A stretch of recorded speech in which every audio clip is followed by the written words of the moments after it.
Hello chère âme créative, ici Victoria Bonheur, accompagnatrice en évolution personnelle. Aujourd'hui, dans le cadre de la saison du livre arbitre, j'ai le plaisir de recevoir Cassie Renard, qui est kinésithérapeute, auteur et surtout serial entrepreneur.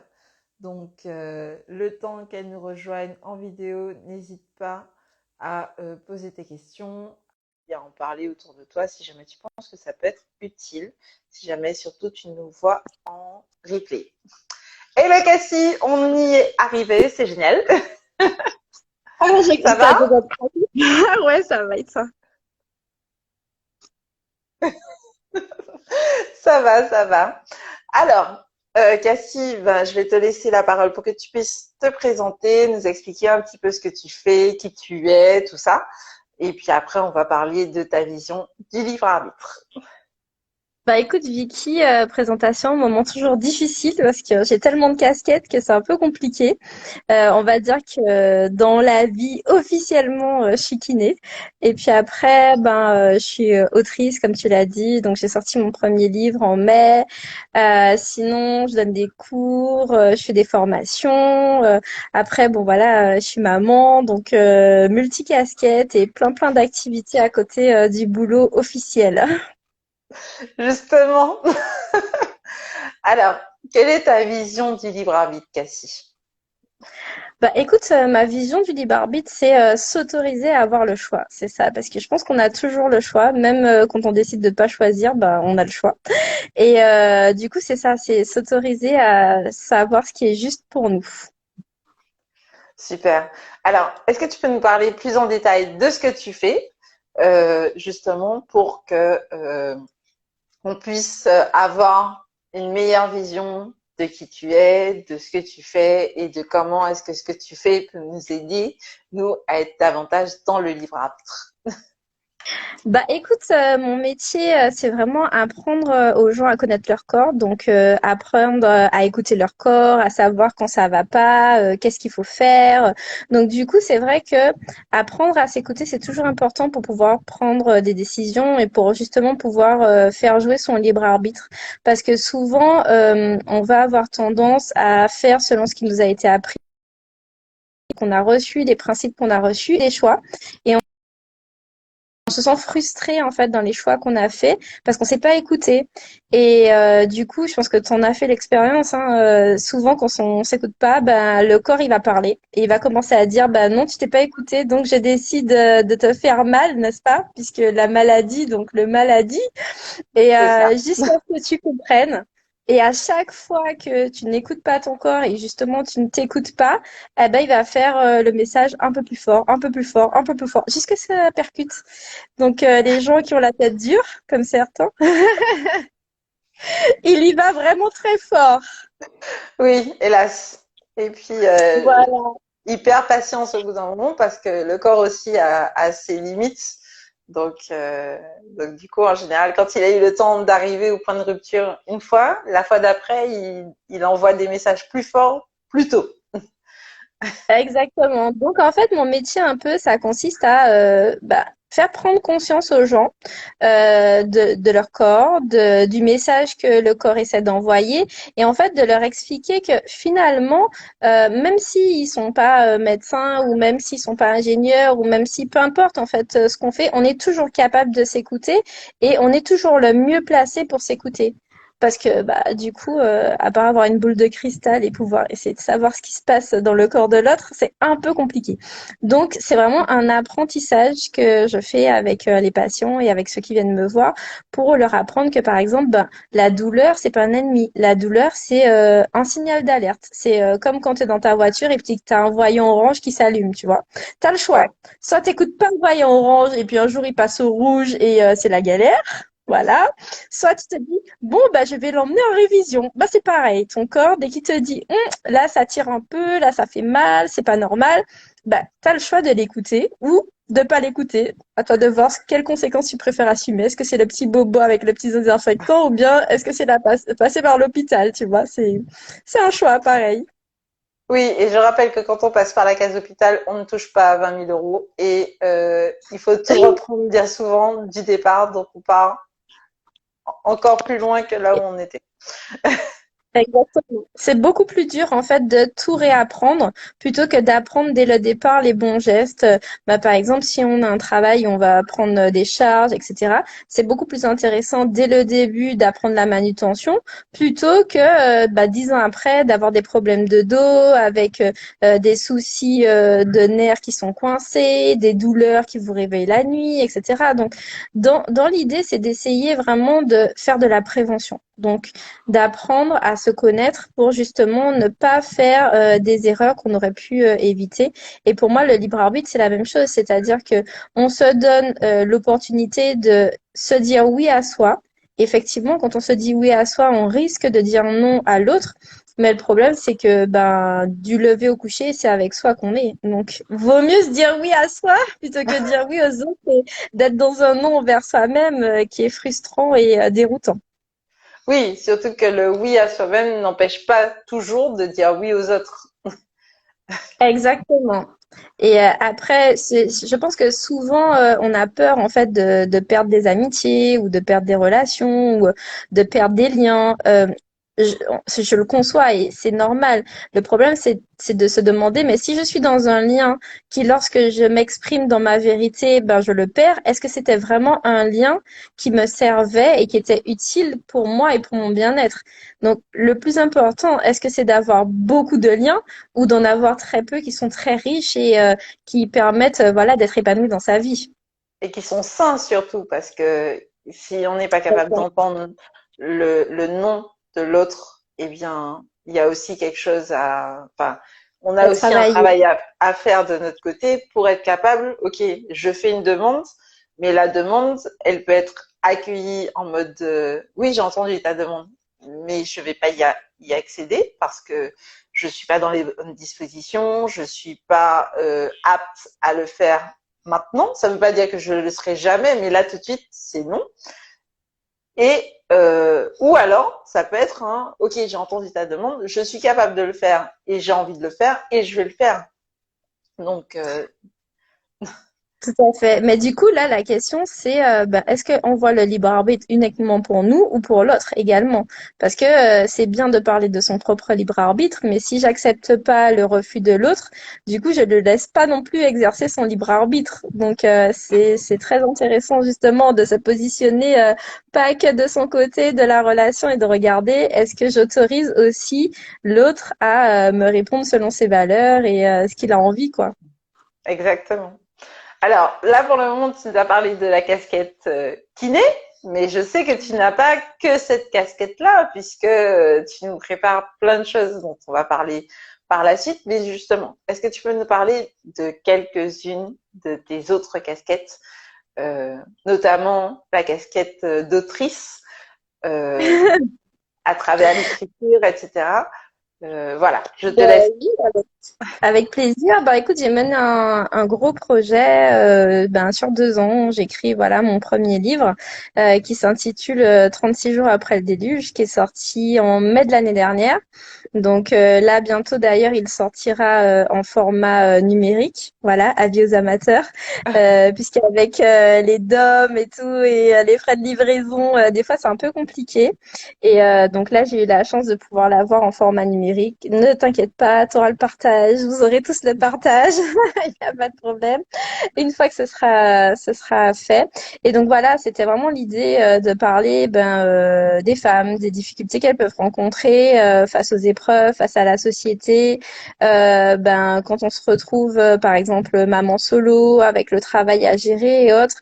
Et j'avais vraiment envie que ce soit quelque chose d'ancré. Donc il y a du créole, il y a des lieux d'ici, il y a vraiment des expériences de chez nous, le carnaval, des choses comme ça.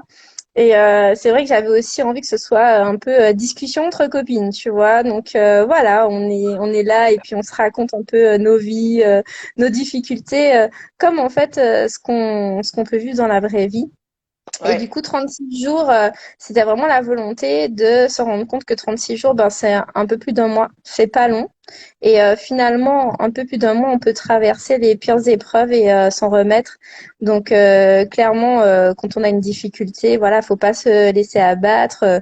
Faut se dire que on peut s'en sortir et il y a des moyens pour s'en sortir. Et j'avais envie d'apporter ça, des moyens, des pépites, des petites choses où voilà, les gens allaient se reconnaître. Et souvent, la réflexion qui me fait beaucoup rire sur ce livre, c'est mais t'as piqué mon histoire. Et du coup, Oui, ou j'aurais dû lire ça plus tôt, ou t'aurais dû sortir le livre plus tôt. Oui, parce que j'en ai entendu aussi des personnes qui ont lu ton livre et qui me disaient, ah ouais, mais c'est trop ça. Mais si j'avais lu ça plus tôt, j'aurais fait des choix différents aussi.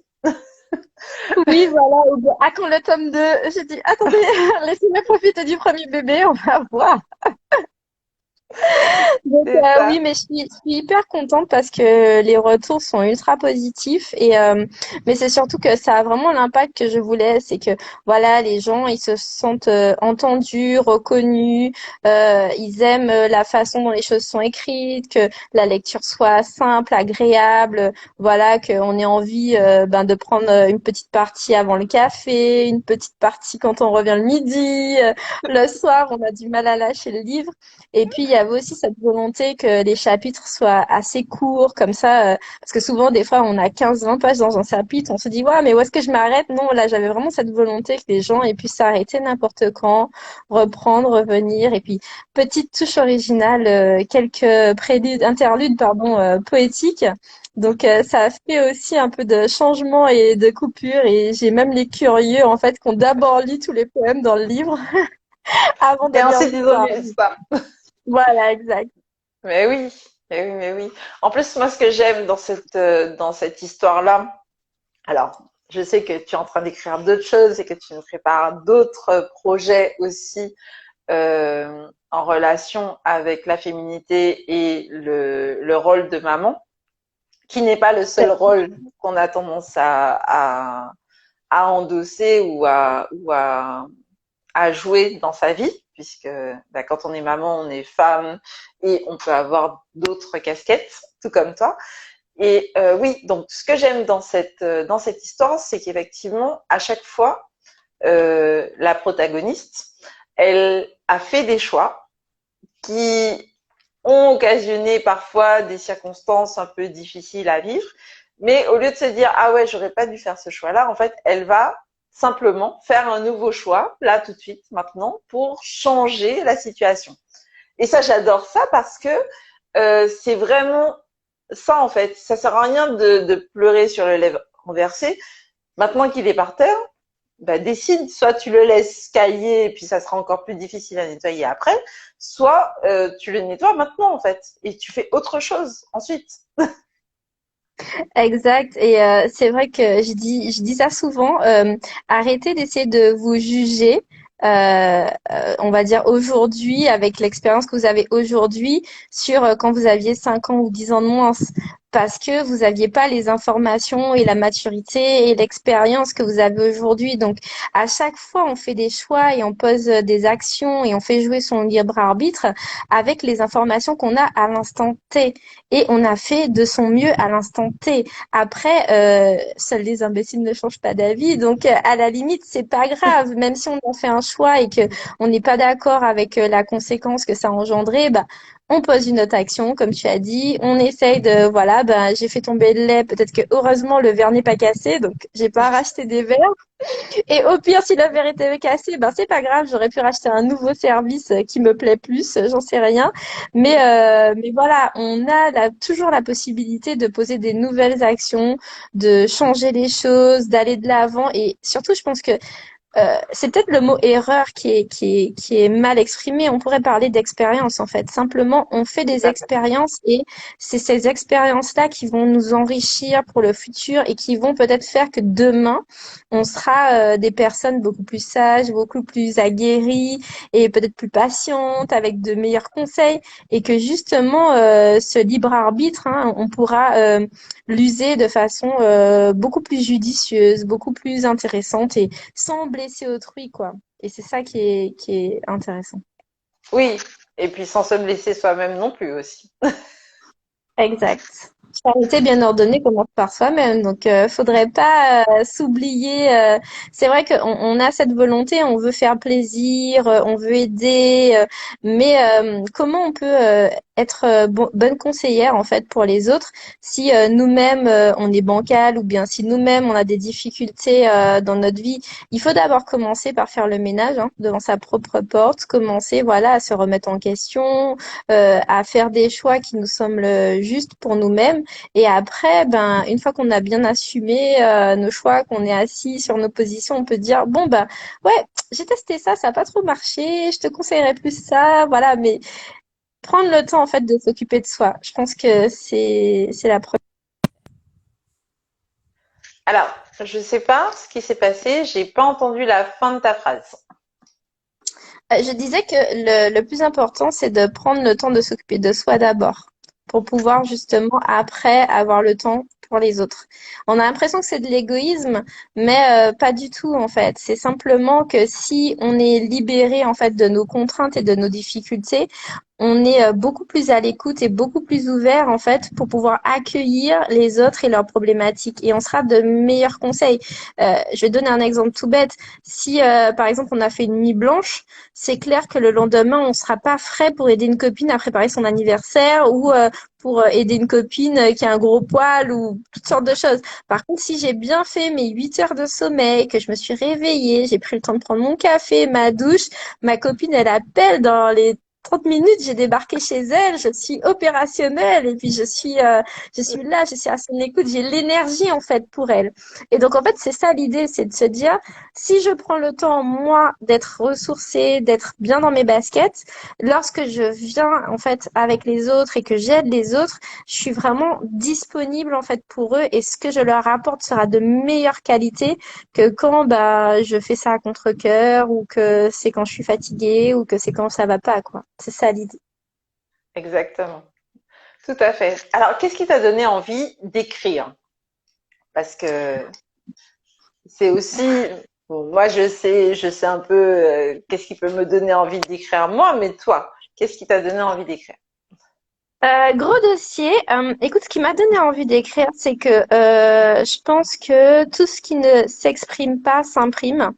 Et j'étais quelqu'un de très solitaire, donc j'avais beaucoup de mal à parler de ce qui me dérangeait. Et du coup, j'avais quand même cette idée qu'il fallait que je le sorte de moi. Et du coup, l'écriture, ça a été vraiment la façon de faire sortir les choses de moi. Et je me suis rendu compte que bah, j'avais des facilités pour ça et même pour faire sortir les choses des autres personnes. Donc, en gros, même quand d'autres personnes me parlent d'idées ou de choses, ou j'arrive à faire des résumés, j'arrive à mettre en mots, j'arrive à voilà, j'ai cette habilité des mots qui et puis en plus qui est très présente. Hein, j'avais pu participer au concours de F Créole, qui d'ailleurs a repris là en ce moment. Donc c'était vraiment sur travailler le français et le créole, sur des textes, sur de la créativité, des idées novatrices. Et plus en fait j'écris, et plus je me rends compte que j'aime ça, et plus je me rends compte que j'ai des choses à dire. Donc, euh, donc voilà, c'est se laisser porter par l'écriture. De même que si je réponds pas à mon besoin d'écriture, ça me réveille la nuit. Tu sais, des fois tu dors et t'as ces phrases entêtantes qui sont là. Et en fait, si tu te lèves pas pour les mettre sur papier, tu dors pas en fait. Donc t'as pas le choix. Et alors je ne sais pas si c'est ce qu'on appelle vraiment le don ou autre, mais en tout cas faut savoir que quand on a ce genre de petite bête, voilà, il faut l'écouter, sinon c'est embêtant. Ah oui, moi je mets ça carrément sur mon bloc-notes de téléphone parce que des fois, quand je me dis il faut que j'aille dans le salon, allumer la lumière, trouver un bic, trouver les feuilles. Bon, je sais où c'est, mais à 3 heures du matin, j'ai pas les yeux en face des trous. Alors je me dis bon, ok, je prends mon téléphone, je me mets en mode bloc-notes, j'écris vite fait les 4-5 idées et je me dis ok, demain je vais traiter ça. Mais là tout de suite, j'ai besoin de retourner me coucher. Non, mais il y a pire, il y a quand t'as l'inspiration dans la voiture. Donc, t'es dans la voiture et t'as l'idée qui tourne en boucle et que tu te dis, mon Dieu, mais est-ce que ça va rester jusqu'à ce que j'arrive à la maison et tout? Et là, c'est appel à un ami et c'est lui qui prend les notes. Ça, c'est C'est pas ça. mal. C'est ça, c'est ça. En plus, bon, il y a aussi quand parce que des fois tu as besoin d'appeler quelqu'un mais ça répond pas. Tu peux aussi dicter, pareil, sur ton téléphone. Tu dictes le truc vite fait et ça écrit. Bon, ça écrit approximatif, hein, on est d'accord. Oui, Mais merci l'interrupteur. mais ça écrit quand même globalement les idées. Donc, mais c'est sûr que c'est pas évident quand t'as les idées qui fusent comme ça, des fois de les attraper au vol et de les jeter sur papier. Et puis surtout quand c'est au moment d'aller se coucher, c'est compliqué. Exactement, ce moment où tu as trouvé la position parfaite pour t'endormir, que tu vois tout est nickel, et là tu as l'idée qui vient, tu dis mais si je bouge, je vais pas retrouver ma position, mais tu es obligé quand même. Mais bon, après, c'est assez drôle. Et puis, je trouve que bon, il faut, on fait avec, hein, on fait avec ben, qui on est. Et du coup, c'est s'accepter et accepter que, voilà, des fois, on est ces petites maniaqueries, si je puis dire. Et oui, voilà, c'est vrai que l'écriture, c'est vraiment quelque chose qui m'appelle. Pareil, j'ai des amis qui sont artistes. Et quand je peux voir leur toile ou autre, c'est comme si, en fait, l'art appelle l'art. Et en Ouais. fait, quand tu te retrouves avec d'autres artistes, c'est comme il y a une potentialisation de tout ce que vous pouvez faire, de tout ce que vous pouvez dire. Et c'est un moment, mais tu as l'impression que tu es en apesanteur, en fait. C'est incroyable comme quoi, quand tu fais des réunions, entre guillemets, de talent, mais on se booste les uns les autres et ouais, on vit des moments de grâce, tu vois. C'est extraordinaire. La magie du cerveau collectif. Et Ah ça ouais, commence à partir de deux en plus, hein, des fois. bon, bah, c'est bon. Là, on est plus de deux, donc je pense que ça va voler là. Ça va bouger, voilà. Mais tout à fait. Et donc, du coup, en quoi est-ce que selon toi l'écriture aide à exprimer son libre arbitre? Je pense que ce qui est intéressant dans l'écriture, c'est que c'est vraiment posé à plat, des fois ce qui est en ébullition dans le cerveau. Je vais te donner un exemple. Je sais qu'une fois, tu m'avais donné un exercice à faire parce que j'avais l'impression que j'avais plein de soucis, enfin qu'il y avait plein de choses qui me tracassaient et tout. Et tu me dis, bah, ok, écris tout ce qui te pose problème et tout ce qui va pas. Et donc, je commence à écrire. Et en fait, il y avait genre trois trucs. Il y avait que trois trucs. Et moi, j'étais en mode, je me montais le bourrichon, mais c'est l'horreur, mais c'est une catastrophe, comme le hamster dans sa roue. J'étais en train de tourner en rond, en rond, en rond. Et en fait, le fait d'avoir écrit et de m'être rendu compte qu'il y avait juste trois trucs, je me suis dit, waouh, attends, tu psychotes pour trois malheureuses choses, quoi. Donc déjà, ne serait-ce que ça, pouvoir écrire, ça remet les choses en perspective et puis ça te permet, parce que des fois, ton cerveau, il te joue des tours, tu vois, il est un peu perturbateur, tu vois, c'est comme si tu regardes des films d'horreur et puis du coup, ça te fait imaginer des scènes encore pires que ce que t'as. Bah, c'est exactement l'idée, c'est que tant que c'est dans ta tête, des fois, ben, c'est soit plus gros, soit plus petit que c'est en réalité. Et le fait de le poser, ben, tu lui redonnes sa juste place, tu lui redonnes sa juste valeur.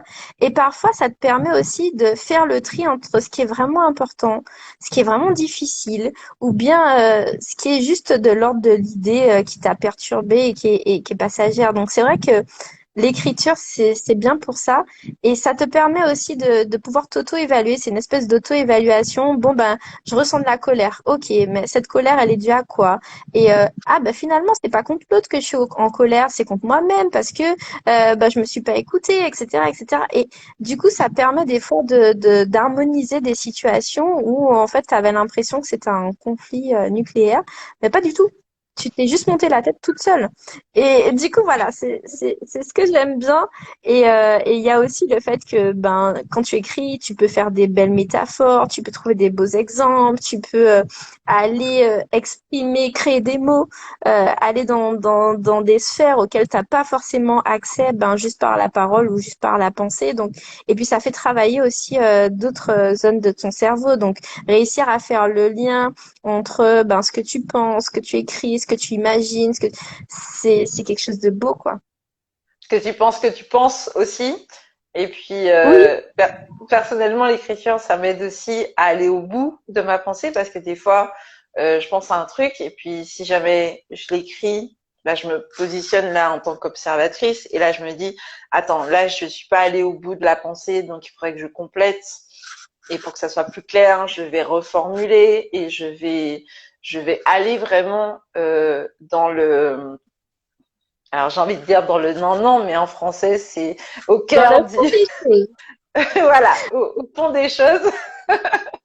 Et donc du coup, ça c'est bien aussi. Et d'ailleurs, j'utilise souvent l'écriture dans mes accompagnements. J'en ai d'ailleurs parlé, mais justement pour que la personne puisse prendre position vis-à-vis de ce qu'elle pense qu'elle pense. Tout Parce à qu'il fait. y a penser des choses et il y a penser ce qu'on pense. Oui, et ce qui est intéressant, c'est surtout dans la langue française, hein, tu en as fait les frais, hein, on est un peu mélangé avec le créole des fois, c'est compliqué. Mais ce qui est intéressant, c'est que chaque mot a sa nuance et sa signification. Et des fois, le fait de pouvoir justement trouver le bon mot avec la bonne subtilité, ça te permet vraiment de mettre le doigt sur ce qui te dérange et sur ce qui te gêne ou qui va pas bien. Et le fait de mettre des mots aussi, ça déculpabilise. Par exemple, si je fais un choix ou si je fais jouer mon libre arbitre et que au final je me sens pas bien avec ce que j'ai choisi, eh ben, le fait d'aller mettre en mots et d'aller essayer de gratter l'origine en fait de mon mal-être, eh ben, des fois ça peut le faire disparaître. Tout simplement. Parce que c'est comme si on enlève le voile sur quelque chose qui est caché ou sur quelque chose qui est pas clair. Et le fait de le clarifier et d'en prendre conscience, ben, on peut l'accueillir, on peut l'accepter et du coup, on est OK avec. C'est trop beau, j'adore. Alors, du coup, Cassie, quelles sont les 3 astuces que tu as envie de partager avec nous pour qu'on soit davantage dans le libre arbitre, s'il te plaît?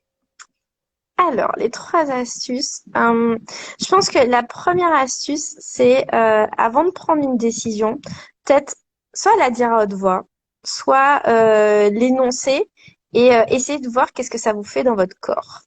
Ça, le truc. Si dans ton corps, c'est pas OK, le fais pas. Parce que déjà, tu sais que tu vas rentrer en opposition avec ton corps et de toute façon, ça n'ira pas. Donc ça, c'est la première chose. La deuxième chose, c'est accepter que on puisse se tromper ou changer d'avis, tu vois. Accepter que voilà, on n'a pas toujours la bonne réponse au bon moment. Des fois, peut-être juste se donner le temps avant de donner un avis, dire bon, ok, tu m'as proposé ça. Laisse-moi le temps d'y réfléchir. Laisse-moi le temps de, tu vois, me poser pour et contre. Est-ce que je suis ok? Est-ce que ça me va? Tu vois, une fois que j'ai été dans mon corps et tout. Après, l'idée, c'est vraiment ça, de se donner le temps des fois parce qu'on est trop impatient, on veut tout de suite aller dans l'action et des fois, on a juste besoin de prendre son temps. Donc ça peut être aussi pas mal. Et puis après, la dernière chose que je pourrais dire, c'est se déculpabiliser. C'est vraiment ça. C'est-à-dire, euh, souvent on est très doux avec ben, nos enfants, par exemple, ou bien nos amis, etc. Mais des fois, avec nous-mêmes, on est hyper dur. On est hyper dur, on est dans le jugement. Et des fois, la situation, si on prend la même situation qui serait arrivée à quelqu'un d'autre que nous, on n'aurait jamais été aussi tranchant ni culpabilisant qu'on peut l'être avec nous-mêmes. Donc des fois, juste essayer de se voir avec de la bienveillance. Donc voilà, la bienveillance qu'on aurait eu pour une amie, pour un enfant, pour un proche. Bah, essayer d'avoir cette bienveillance-là envers nous-mêmes quand on exerce notre libre arbitre. Je pense que c'est déjà pas mal. C'est un bon programme. Merci beaucoup. Alors, c'est quoi ton actualité en ce moment? Parce que je sais que tu nous prépares plein de choses, mais je te donne l'occasion d'en parler aux âmes créatives qui nous regardent et que je remercie d'ailleurs d'être là avec nous. Alors, mon actualité du moment, c'est que figure-toi, Vicky, que je prépare un petit podcast hein, pour les mamans. Et du coup, voilà, on a une super idée. Donc, ça va s'appeler Maximum Vie. Donc, pour les mamans qui sont maximum dans leur vie. Et l'idée, ça va être d'interviewer en fait des mamans qu'elles viennent vous parler de leur métier, de l'âge de leurs enfants, qu'elles viennent vous dire un petit peu les difficultés qu'elles ont pu rencontrer, les injonctions, par exemple, de la société auxquelles elles ont dû faire face, et comment elles y ont fait face, les astuces et tout. Parce que l'idée, c'est vraiment de pouvoir nous entraider en tant que femme, en tant que mère, en tant que entrepreneur, en tant que multicasquette, quoi. Et vraiment d'être dans la solidarité et la bienveillance. Et je pense qu'on a beaucoup de choses à s'apporter les unes les autres, beaucoup de bonnes vibes à se donner. Et voilà, je me dis que j'ai vraiment envie de faire quelque chose comme ça. C'est pour moi un peu le principe que je commençais avec le livre et j'ai envie de continuer sur cette lancée, de développer ça et voilà, et de pouvoir utiliser les autres casquettes que j'ai, l'hypnose, des choses comme ça pour voilà, pouvoir aider les gens vraiment à se reconnecter avec eux-mêmes et à vivre leur vie, mais avec ce qui est important pour eux. Parce que finalement, on est là pour un temps plus ou moins long, hein, ça dépend des gens, mais c'est dommage en fait de pas prendre ce temps et pour s'épanouir. Voilà, c'est ça l'idée, parce qu'on ne sait jamais ce qui peut arriver demain et faut pas avoir des regrets. Il faut vraiment pouvoir profiter de ce temps qui nous est offert, de ces expériences de vie qui nous sont offertes et essayer d'en tirer le meilleur, voilà, et puis de pouvoir le transmettre, quoi. Tout à fait, tout à fait, tout à fait. Et j'ai hâte d'entendre ces podcasts parce que Bien. effectivement, ça va être lourd. Donc voilà. Eh ben super, merci beaucoup Cassie. Je suppose qu'on va retrouver dès que c'est possible le lien pour commander le livre au format numérique sur le lien qui est dans ta bio, sur Tout à Instagram, fait, sur Sissi exact. Colibri. C'est Est-ce que ça, est-ce voilà. que tu as un site internet? Je sais pas si tu as déjà un site internet ou pas Non, encore. pas encore. Mais tout ça est en projet, c'est que souvent j'ai les idées avant l'application, tu vois, c'est ça. Donc, mais t'inquiète, là j'ai commencé à travailler dessus justement. Donc, les petits curieux et les petits impatients vont tout retrouver quand il le faudra. La synchronicité, n'est-ce pas? Tout à fait. Eh bien, merci beaucoup Cassie pour tout ce que tu nous as partagé. Je rappelle que ton livre, c'est 36 jours après le déluge. Alors, c'est Voilà. les éditions Jet d'encre, c'est ça? Exactement, et il est disponible sur Amazon, la Fnac, la librairie antillaise en commande, et comme je vous disais, bientôt en format numérique. Voilà. Eh ben, merci beaucoup. J'espère que tu as passé un bon moment. Moi, c'était très, très riche, inspirant tout ça. Donc, merci pour ça. En plus, tu as donné des clés vraiment très intéressantes sur le libre arbitre. Donc voilà, j'espère que je te retrouverai dans les prochaines saisons. Avec plaisir. Et puis, ben, merci à toi, Charme Créative, de nous avoir suivis tout au long de cette vidéo, que ce soit en direct ou en replay. N'hésite pas à nous mettre tes commentaires et tes réactions juste en dessous si jamais tu as des questions. On va aussi y répondre par la suite avec grand plaisir. Eh bien, je vous dis à très bientôt. Peut-être un mot de la fin, Sissi? Bah oui, écoute, ce que j'aimerais leur dire, c'est continuer à vous écouter parce que de toutes les façons, vous avez toujours raison. Voilà. Eh bien, à très bientôt. Et puis, je vous dis à la prochaine pour un autre échange rayonnant dans la saison du libre arbitre. Bye bye. Bye bye.